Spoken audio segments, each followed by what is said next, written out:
Et si je vous disais que vous pourriez passer toute votre vie à l'église, connaître la Bible par cœur, prier chaque jour, et pourtant entendre ces mots terrifiants au jour du jugement, « Je ne vous ai jamais connu, restez avec moi, car ce que vous allez découvrir pourrait changer votre éternité. » Mes bien-aimés, combien parmi nous passons chaque jour devant un miroir spirituel sans vraiment nous regarder? Combien traversent les portes de l'éternité sans même réaliser qu'ils subissent le test le plus important de leur existence? Frères et sœurs en Christ, nous vivons une époque extraordinaire, une époque où la connaissance biblique abonde, où les églises se multiplient, où les louanges résonnent à chaque coin de rue. Et pourtant, permettez-moi de vous dire quelque chose qui pourrait troubler votre confort spirituel. La majorité écrasante des croyants, environ 90%, échouent à un test spirituel fondamental sans même s'en apercevoir. Ce n'est pas un test de connaissance théologique, ce n'est pas un examen sur les doctrines ou les dogmes, c'est quelque chose de bien plus profond, de bien plus vital pour votre destinée éternelle. Charles Spurgeon, ce grand prédicateur que l'on appelait le prince de la chair, disait avec une sagesse perçante que beaucoup de personnes vont en enfer avec un billet pour le paradis dans leur poche. Ces paroles résonnent encore aujourd'hui avec une actualité déchirante. Spurgeon ne cherchait pas à effrayer, mais à réveiller les consciences endormies par une foi superficielle.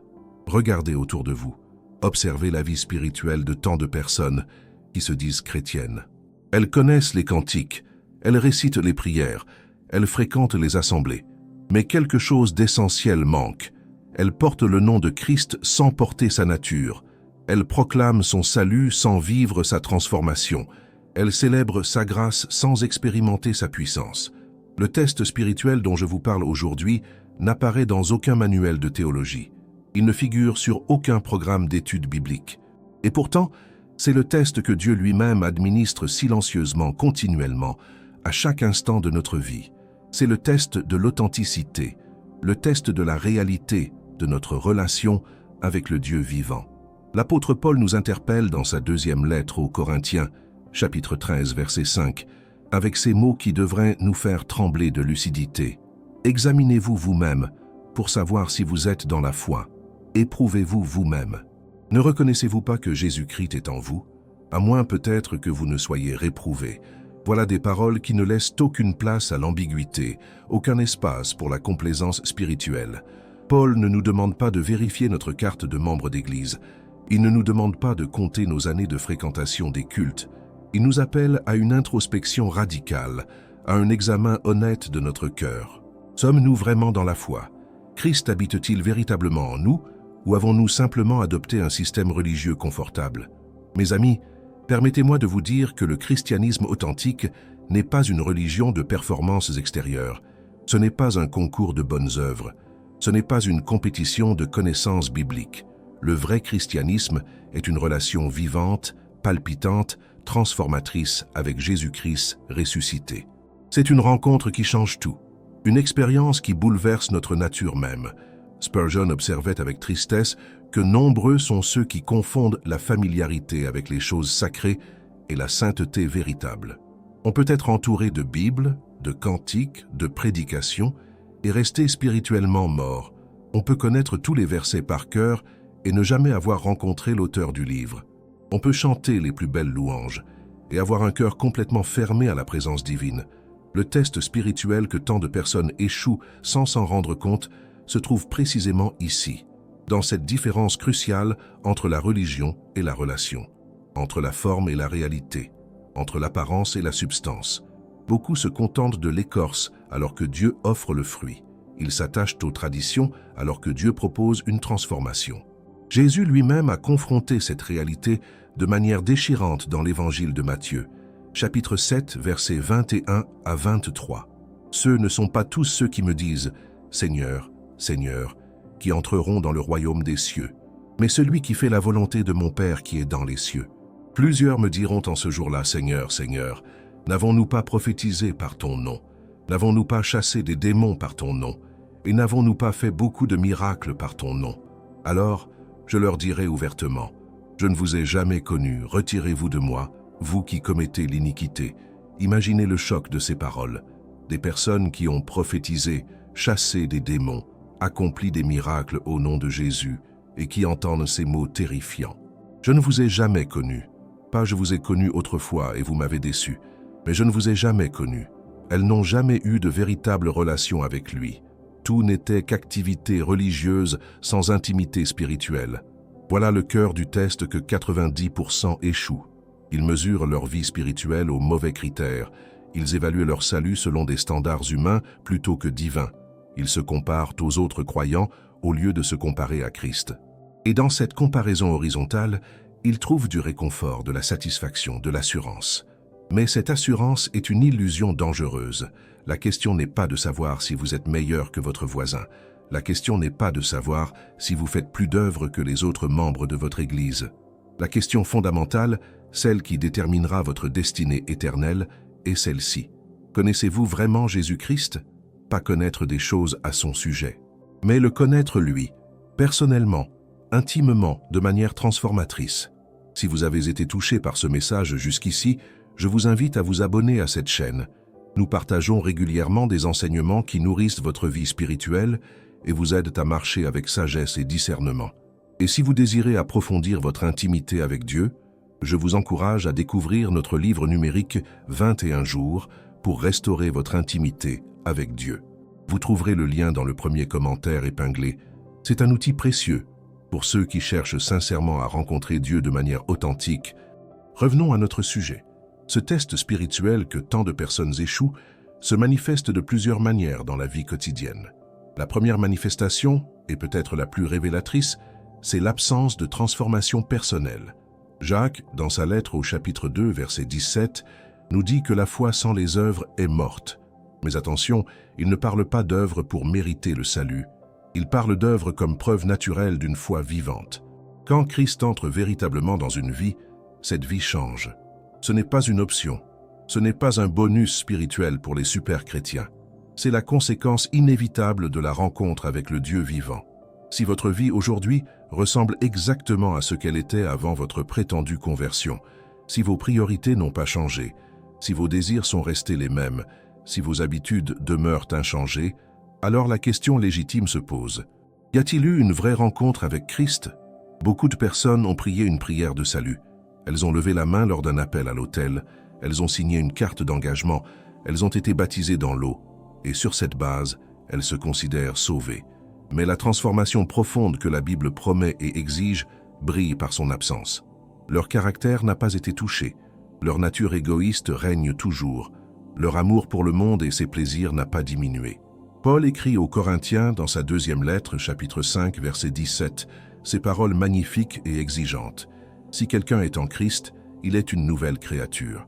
Les choses anciennes sont passées. Voici, toutes choses sont devenues nouvelles. Une nouvelle créature. Pas une créature légèrement améliorée. Pas une créature qui essaie de faire mieux. Mais une nouvelle créature. Transformée dans sa nature même. Cette transformation n'est pas instantanée dans tous ses aspects. Nous grandissons, nous progressons, nous luttons contre notre chair. Mais la direction est claire. Le changement est réel. Le désir de plaire à Dieu augmente. L'amour pour sa parole s'approfondit. La sensibilité au péché s'aiguise. La faim de sainteté grandit. Voilà les marques d'une vie véritablement touchée par la grâce divine. La deuxième manifestation de cet échec spirituel que tant de personnes vivent sans s'en rendre compte se trouve dans la relation superficielle avec la parole de Dieu.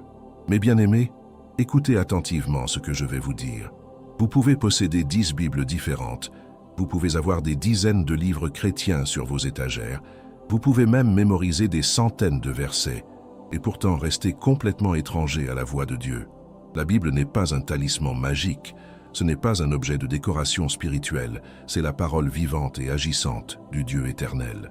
L'auteur de l'Épître aux Hébreux nous rappelle au chapitre 4, verset 12, que la parole de Dieu est vivante et efficace, plus tranchante qu'une épée quelconque à 2 tranchants, pénétrante jusqu'à partager âme et esprit, jointures et moelles. Elle juge les sentiments et les pensées du cœur, vivante et efficace. Ces mots ne décrivent pas un livre poussiéreux posé sur une table de chevet. Ils décrivent une force dynamique qui transforme, qui interpelle, qui bouleverse. Alors permettez-moi de vous poser une question directe, une question qui révèle souvent où nous en sommes vraiment dans notre marche spirituelle. Quand avez-vous lu la Bible pour la dernière fois? non pas par obligation religieuse, non pas pour cocher une case sur votre liste de bonnes résolutions, mais avec une fin authentique de rencontrer Dieu à travers sa parole. Quand avez-vous ouvert les Écritures avec le désir ardent d'entendre ce que le Seigneur veut vous dire personnellement? Voyez-vous, beaucoup de personnes échouent au test spirituel précisément à ce niveau. Elles traitent la Bible comme un manuel de règles, comme un code de conduite, comme un recueil de belles histoires inspirantes, mais elles ne l'abordent jamais comme ce qu'elle est vraiment. Le moyen privilégié par lequel Dieu nous parle nous révèle son cœur, nous transforme à son image. Elles lisent avec leurs yeux mais pas avec leur cœur. Elles entendent avec leurs oreilles mais pas avec leur esprit. Jésus confronta les leaders religieux de son époque avec ces paroles cinglantes dans l'évangile de Jean, chapitre 5, verset 39. Vous sondez les Écritures, parce que vous pensez avoir en elles la vie éternelle. Ce sont elles qui rendent témoignage de moi. Et vous ne voulez pas venir à moi pour avoir la vie. Quelle tragédie! Ils étudiaient les Écritures méticuleusement, mais ils manquaient complètement le but. Ils cherchèrent la vie dans les mots écrits, mais ils rejetaient la parole vivante qui se tenait devant eux. Cette même erreur se répète aujourd'hui à une échelle massive. Des millions de personnes lisent la Bible sans jamais rencontrer l'auteur. Elles accumulent des connaissances bibliques sans développer une relation biblique. Elles deviennent des experts en théologie sans devenir des disciples authentiques. Et elles échouent au test sans même s'en apercevoir, parce qu'elles mesurent leur spiritualité à la quantité d'informations qu'elles possèdent, plutôt qu'à la profondeur de leur communion avec Dieu. La troisième manifestation de cet échec spirituel concerne notre vie de prière. Frères et sœurs, soyons honnêtes les uns avec les autres.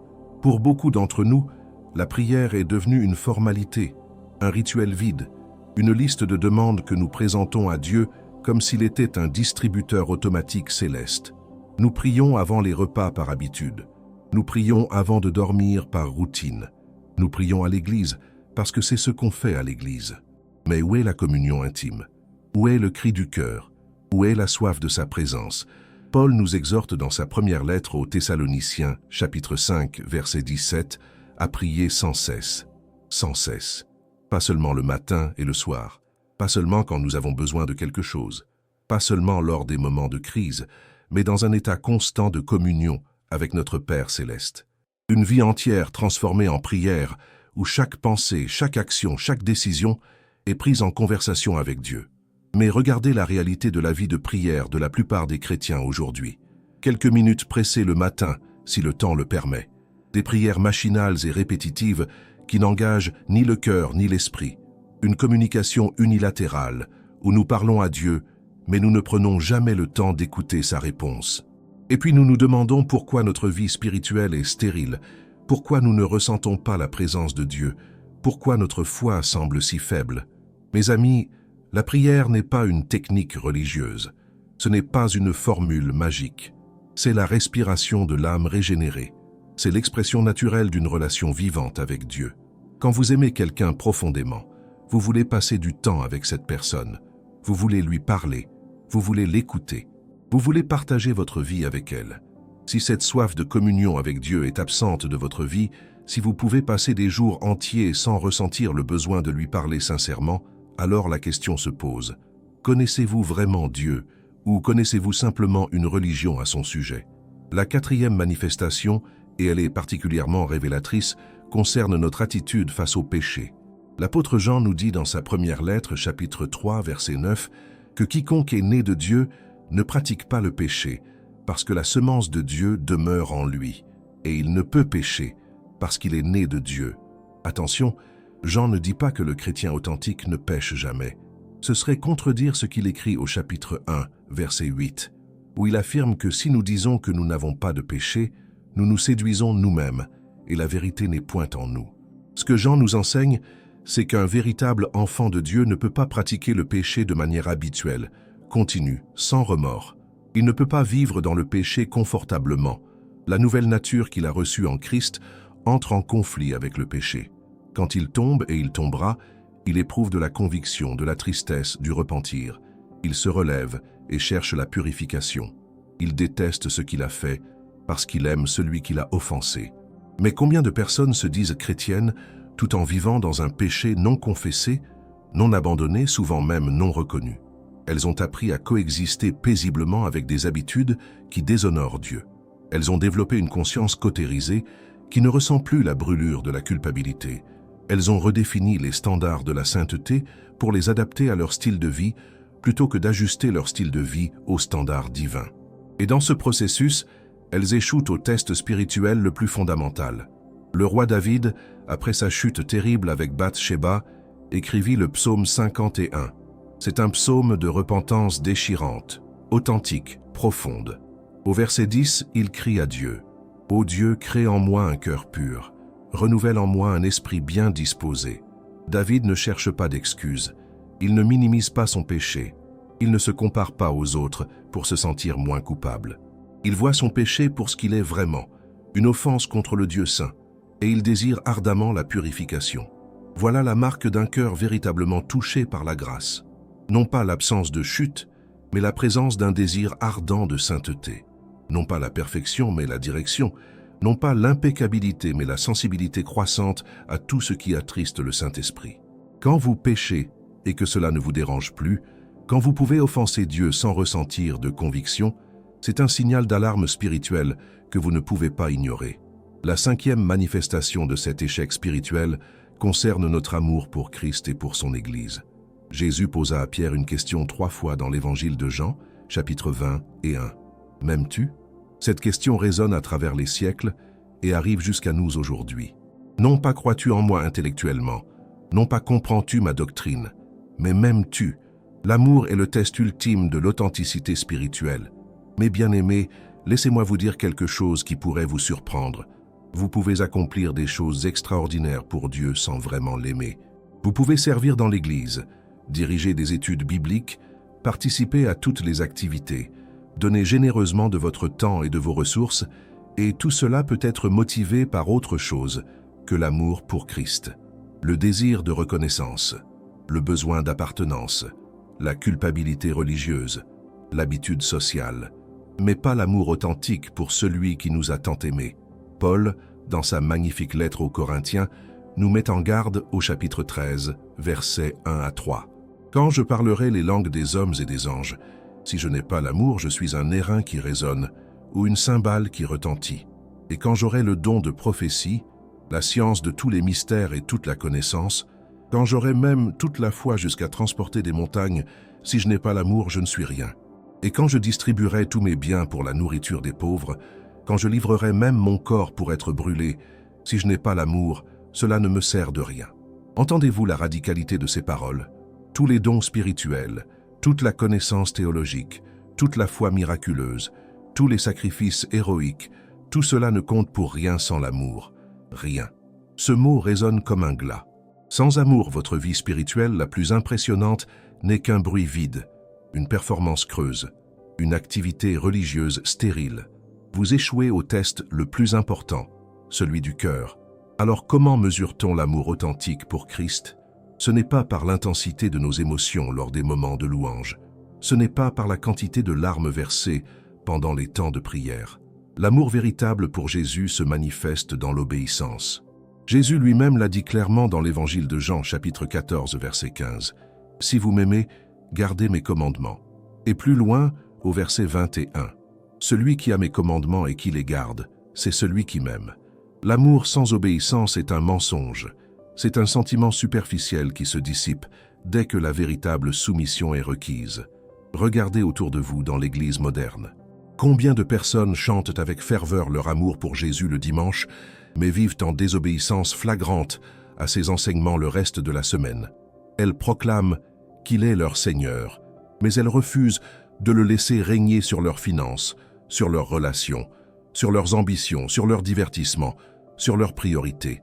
Elles veulent Jésus comme sauveur, mais pas comme maître. Elles désirent ses bénédictions, mais pas sa seigneurie. Et dans cette contradiction fondamentale, elles échouent au test de l'amour authentique. L'amour pour Christ se manifeste également dans notre amour pour son corps, l'Église. Jean écrit dans sa première lettre, chapitre 4, verset 20, « Si quelqu'un dit « J'aime Dieu » et qu'il haïsse son frère, c'est un menteur. Car celui qui n'aime pas son frère qu'il voit, comment peut-il aimer Dieu qu'il ne voit pas ?» Ces paroles sont dures mais nécessaires. Vous ne pouvez pas prétendre aimer Dieu tout en méprisant, critiquant, jugeant, rejetant ou ignorant vos frères et sœurs en Christ. Pourtant, combien d'églises sont déchirées par les divisions, les querelles, les jalousies, les médisances? Combien de chrétiens portent des rancunes pendant des années contre d'autres membres du corps de Christ? Combien refusent le pardon, nourrissent l'amertume, cultivent les préjugés? Et tout cela se passe souvent sous le vernis d'une piété extérieure, au milieu des prières et des louanges. Les gens échouent au test de l'amour fraternel sans même reconnaître leur échec, parce qu'ils sont trop occupés à justifier leur animosité par les défauts réels ou imaginaires des autres. La 6e manifestation de cet échec spirituel, que tant de personnes vivent sans s'en rendre compte, concerne leur témoignage devant le monde. Jésus nous a appelés à être la lumière du monde et le sel de la terre, comme nous le lisons dans l'évangile de Matthieu, chapitre 5, versets 13 à 16. Mais que se passe-t-il quand le sel perd sa saveur? Que se passe-t-il quand la lumière est cachée sous le boisseau? La vie des chrétiens devient indiscernable de celle des non-croyants. Leur impact spirituel sur le monde qui les entoure est nul. Mes amis, permettez-moi de vous poser une question pénétrante.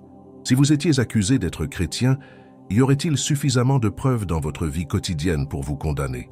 Vos collègues de travail savent-ils que vous appartenez à Christ? Vos voisins voient-ils quelque chose de différent en vous? Votre famille remarque-t-elle une transformation réelle dans votre caractère, dans vos réactions, dans vos priorités? Ou votre foi est-elle tellement privée, tellement cachée, tellement invisible qu'elle ne fait aucune différence pratique dans votre interaction avec le monde? Beaucoup de chrétiens ont embrassé une version du christianisme qui est totalement confinée aux murs de l'Église. Ils activent leur foi le dimanche matin et la désactivent dès qu'ils franchissent les portes du sanctuaire. Au travail, ils agissent comme tout le monde. Dans leurs affaires, ils utilisent les mêmes méthodes douteuses que leurs concurrents non chrétiens. Dans leurs relations, ils manifestent le même égoïsme, la même impatience, la même dureté que ceux qui ne connaissent pas Christ. Où est la différence? Où est la transformation? Où est la preuve que l'Esprit de Dieu habite vraiment en eux? Pierre nous exhorte dans sa première lettre, chapitre 2, verset 12. « Ayez au milieu des païens une bonne conduite, afin que là même où ils vous calomnient comme si vous étiez des malfaiteurs, ils remarquent vos bonnes œuvres et glorifient Dieu au jour où il les visitera. » Notre conduite doit être tellement différente, tellement marquée par la grâce et la vérité, que même ceux qui nous critiquent ne peuvent nier l'impact de Christ en nous. Nos vies doivent être des sermons vivants qui proclament la réalité de l'Évangile. Mais voici ce qui se passe souvent. Les chrétiens développent une double vie, une façade spirituelle qu'ils présentent à l'Église et une réalité bien différente qu'ils vivent à la maison, au travail, dans leurs moments privés. Ils portent un masque de piété en présence d'autres croyants, mais ils enlèvent ce masque dès qu'ils pensent que personne ne regarde. Sauf que quelqu'un regarde toujours. Dieu voit, il connaît, il sonde les cœurs et les reins.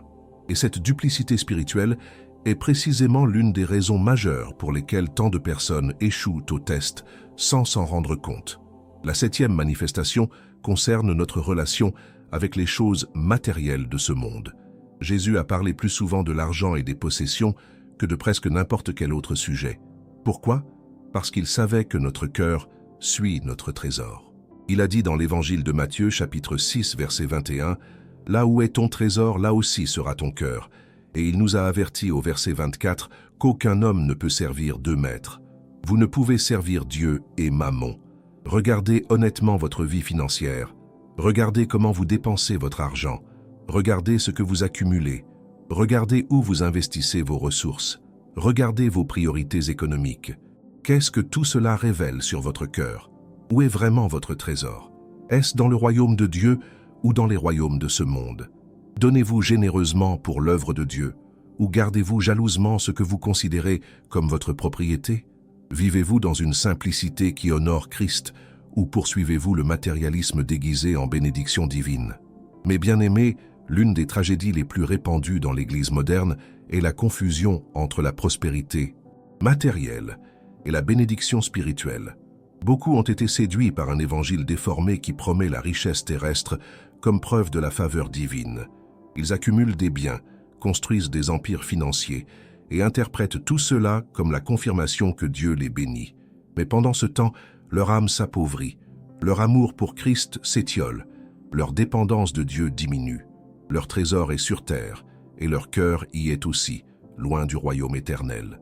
Paul écrit à Timothée dans sa première lettre, chapitre 6, versets 9 et 10, des paroles qui devraient vous faire trembler. Mais ceux qui veulent s'enrichir tombent dans la tentation, dans le piège et dans beaucoup de désirs insensés et pernicieux qui plongent les hommes dans la ruine et la perdition.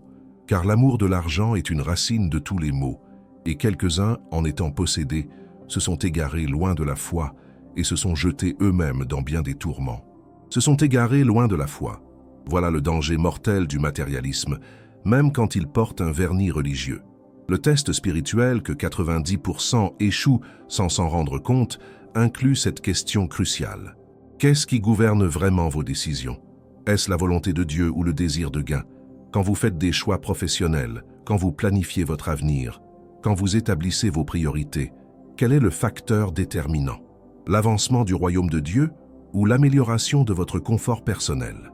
Beaucoup de chrétiens ne se posent jamais honnêtement cette question, et leur vie entière devient une preuve silencieuse qu'ils ont échoué au test. La 8e manifestation de cet échec spirituel concerne la persévérance dans la foi. Jésus raconta la parabole du semeur dans l'évangile de Matthieu, chapitre 13. Certaines semences tombèrent sur un sol rocheux. Elles germèrent rapidement avec beaucoup d'enthousiasme, mais parce qu'elles n'avaient pas de racines profondes, elles se desséchèrent dès que le soleil brûlant de l'épreuve apparut. Cette parabole décrit avec précision une grande partie de ce qu'on appelle aujourd'hui le christianisme. Combien de personnes commencent leur vie chrétienne avec une grande ferveur? Elles sont enthousiastes, zélées, engagées. Elles participent à tout, elles témoignent à tout le monde. Elles semblent vraiment transformées. Mais quelques mois ou quelques années plus tard, quand les difficultés arrivent, quand la nouveauté s'estompe, quand la foi exige un vrai sacrifice, elles disparaissent. Elles abandonnent, elles retournent à leur ancienne vie. Ou pire encore, elles maintiennent une apparence de christianisme tout en ayant perdu toute réalité spirituelle. L'auteur de l'Épître aux Hébreux nous avertit solennellement au chapitre 10, verset 38. « Et mon juste vivra par la foi. Mais s'il se retire, mon âme ne prend pas plaisir en lui. La foi authentique persévère. Elle ne se retire pas au premier obstacle. Elle ne s'effondre pas à la première tentation. Elle ne s'évanouit pas lors de la première sécheresse spirituelle. La vraie foi tient bon, non pas par la force humaine, mais par la grâce divine qui soutient ceux qui appartiennent vraiment à Christ. Mes amis, permettez-moi de vous dire quelque chose d'essentiel. Votre enthousiasme initial pour Christ ne prouve rien. Votre décision émotionnelle lors d'une campagne d'évangélisation ne garantit rien. Ce qui prouve l'authenticité de votre foi, c'est votre persévérance à travers les années, à travers les épreuves, à travers les saisons de sécheresse spirituelle. Est-ce que vous tenez bon quand l'excitation s'en va? Est-ce que vous restez fidèle quand personne ne vous regarde? Est-ce que vous continuez à suivre Christ quand cela vous coûte vraiment quelque chose? Beaucoup échouent à ce test parce qu'ils n'ont jamais compté le coût. Jésus nous a clairement dit dans l'évangile de Luc, chapitre 14, versets 27 et 28, « Et quiconque ne porte pas sa croix et ne me suit pas ne peut être mon disciple. Car lequel de vous, s'il veut bâtir une tour, ne s'assied d'abord pour calculer la dépense et voir s'il a de quoi la terminer? Porter sa croix, suivre Christ, calculer le coût. Ce n'est pas le langage d'une adhésion superficielle, c'est l'appel à un engagement radical, total, sans réserve. Mais dans notre époque de christianisme édulcoré, on présente l'Évangile comme une amélioration de vie, comme un ajout agréable à votre existence déjà confortable. On promet le ciel sans parler de la croix. On offre la couronne sans mentionner le combat. On garantit les bénédictions sans exiger l'obéissance. Et des millions de personnes acceptent ce faux évangile, pensant qu'elles sont sauvées, alors qu'elles n'ont jamais vraiment rencontré le vrai Jésus qui demande tout. La 9e manifestation concerne notre sensibilité à la voix du Saint-Esprit. Jésus a dit dans l'évangile de Jean, chapitre 10, verset 27, « Mes brebis entendent ma voix. Je les connais, et elles me suivent. Entendent ma voix. » C'est la marque distinctive des véritables enfants de Dieu. Ils reconnaissent la voix de leur berger. Ils sont sensibles à ses directives. Ils répondent à ses appels. Le Saint-Esprit leur parle, les guide, les corrige, les console, et ils sont attentifs à sa présence. Mais combien de chrétiens vivent dans une surdité spirituelle totale? Ils prennent toutes leurs décisions selon la sagesse humaine, sans jamais consulter Dieu. Ils planifient leur vie entière selon leurs propres désirs, sans se demander ce que l'Esprit veut leur dire. Ils résistent aux convictions que le Saint-Esprit essaie de produire en eux. Ils étouffent sa voix par le bruit constant de leurs activités, de leurs distractions, de leurs préoccupations terrestres. Et dans cette surdité spirituelle, ils échouent au test sans même le savoir. Paul écrit aux Romains, chapitre 8, verset 14. « Car tous ceux qui sont conduits par l'Esprit de Dieu sont fils de Dieu, conduits par l'Esprit. » Pas simplement informés par l'Esprit lors de leur conversion initiale, puis laissés à eux-mêmes pour naviguer la vie chrétienne selon leur propre compréhension, mais conduits continuellement, quotidiennement, dans chaque situation. Cette conduite de l'Esprit n'est pas une option pour les super spirituels, c'est la norme pour tous les véritables fils de Dieu. Alors, posez-vous la question, avec honnêteté. Êtes-vous conduit par l'Esprit? Prenez-vous le temps de cultiver une sensibilité à sa voix? Créez-vous des moments de silence et de solitude où vous pouvez entendre ce qu'il veut vous dire? Ou êtes-vous tellement occupé, tellement distrait, tellement rempli de bruit que la voix douce et subtile de l'Esprit ne peut jamais se faire entendre dans votre vie? La 10e et dernière manifestation de cet échec spirituel que je veux aborder aujourd'hui concerne notre espérance éternelle. L'apôtre Paul décrit les chrétiens comme ceux qui n'ont pas d'espérance comme les autres dans sa première lettre aux Thessaloniciens, chapitre 4, verset 13. Les croyants authentiques vivent avec une perspective éternelle. Ils savent que cette vie n'est qu'un passage, un souffle, une vapeur qui paraît un instant puis disparaît. Leur vrai trésor, leur vraie citoyenneté, leur vraie patrie est au ciel. Mais voici la tragédie que nous observons aujourd'hui. Tant de chrétiens vivent comme si cette terre était leur demeure permanente. Ils investissent toute leur énergie, toutes leurs ressources, tous leurs rêves dans des choses qui périront. Ils s'attachent aux plaisirs temporels, aux accomplissements terrestres, aux sécurités matérielles, comme si rien d'autre n'existait. Leur perspective est complètement horizontale. Ils ont perdu de vue l'éternité. Et dans cette perte de perspective, ils échouent au test le plus crucial, celui de savoir où se trouve vraiment leur cœur. Paul nous rappelle dans sa lettre aux Colossiens, chapitre 3, versets 1 et 2. « Si donc vous êtes ressuscités avec Christ, cherchez les choses d'en haut, où Christ est assis à la droite de Dieu. Affectionnez-vous aux choses d'en haut et non à celles qui sont sur la terre. Cherchez les choses d'en haut. Affectionnez-vous aux choses d'en haut. » Ce n'est pas un conseil pour les mystiques retirés du monde. C'est un commandement pour tous ceux qui prétendent être ressuscités avec Christ. Mes bien-aimés, nous arrivons à la fin de ce message qui, je l'espère, a secoué votre confort spirituel et vous a poussé à examiner honnêtement votre vie devant Dieu. Le test spirituel que 90% échouent sans s'en rendre compte n'est pas un test académique, c'est un test de réalité. La réalité de votre relation avec Christ. La réalité de votre transformation par l'Esprit. La réalité de votre amour pour Dieu et pour son peuple. La réalité de votre espérance éternelle. Alors je vous pose la question finale. Êtes-vous vraiment en Christ? Non pas selon vos propres critères, mais selon les standards bibliques que nous avons explorés ensemble aujourd'hui. Examinez-vous vous-même, comme Paul nous l'ordonne. Éprouvez-vous vous-même. Ne vous contentez pas d'une assurance superficielle basée sur une décision passée ou une affiliation religieuse. Cherchez la preuve vivante que Christ habite en vous, qu'il vous transforme, qu'il règne sur votre vie. Si vous réalisez aujourd'hui que vous avez échoué à ce test, il n'est pas trop tard. La grâce de Dieu est toujours disponible pour ceux qui viennent à lui avec un cœur sincère et repentant. Venez à Christ aujourd'hui, non pas pour améliorer votre religion, mais pour commencer une vraie relation avec le Dieu vivant. Je vous remercie d'avoir pris le temps d'écouter ce message jusqu'au bout. Si cet enseignement vous a touché, je vous encourage vivement à vous abonner à notre chaîne pour recevoir régulièrement des messages qui nourriront votre vie spirituelle. N'oubliez pas de laisser un commentaire, d'activer la cloche de notification et de partager cette vidéo avec ceux qui en ont besoin.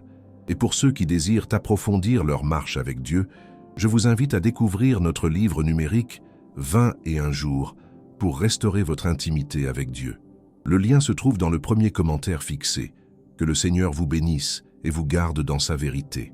D'autres vidéos apparaîtront sur votre écran pour continuer votre édification spirituelle. À très bientôt.